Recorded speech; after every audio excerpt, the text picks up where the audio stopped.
Welcome back, folks. We're going to talk a little bit today about our illustrious president, BHO, and we're going to talk about his lack of knowledge when it comes to economics. He recently said, we can't go back to this brand of you're on your own economics.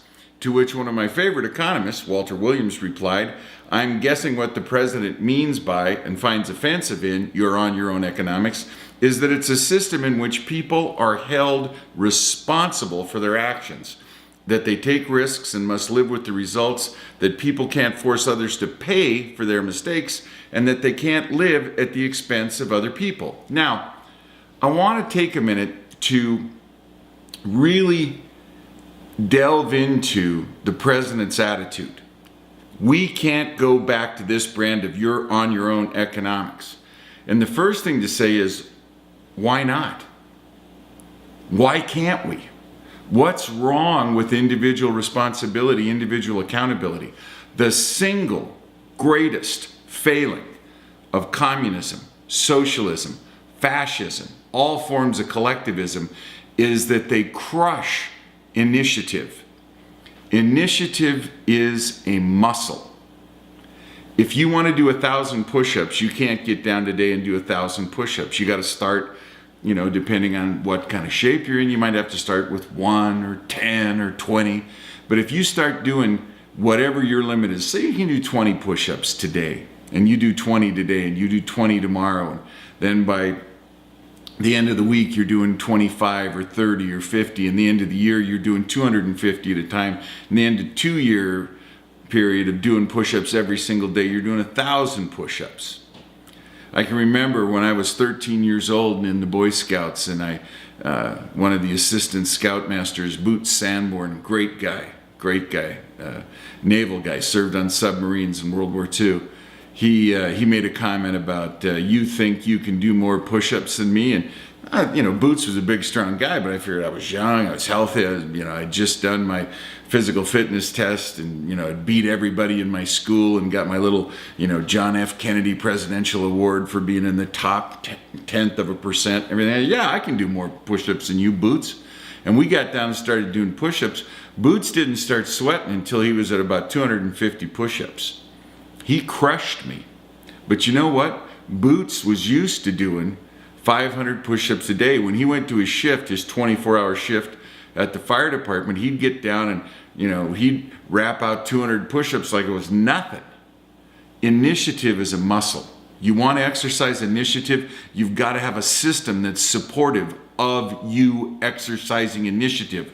The single greatest failing of all forms of collectivism is that they crush human initiative, which is just a fancy way of saying they crush the human spirit. They disrupt the individual's attempt to gain control over their own life. At every turn, the collectivist government, the socialist, the progressive, the communist, the fascist government is in the business of teaching you who's in control, and it ain't you.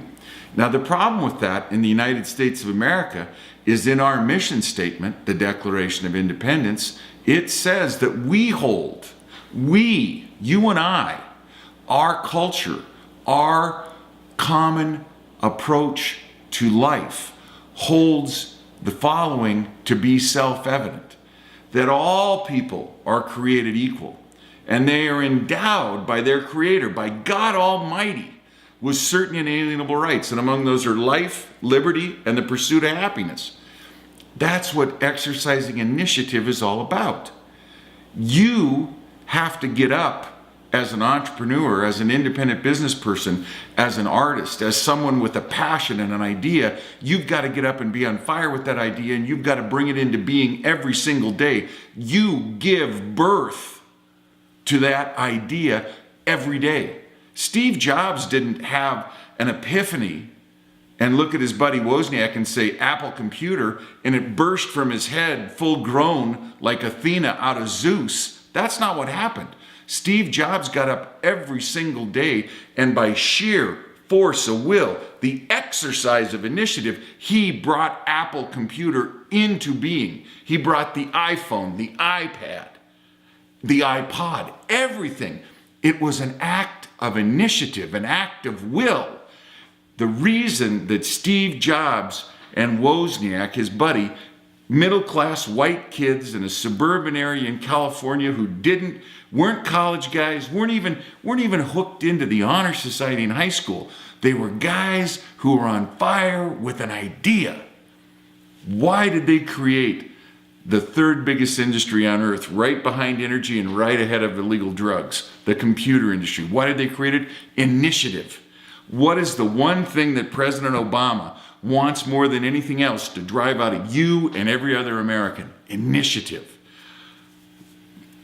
We can't go back to this brand of you're on your own economics. We can't survive unless we go back to you're on your own economics.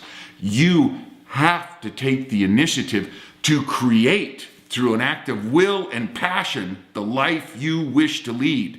If we don't do that individually and as a nation, we're over. God bless you. God bless the United States of America.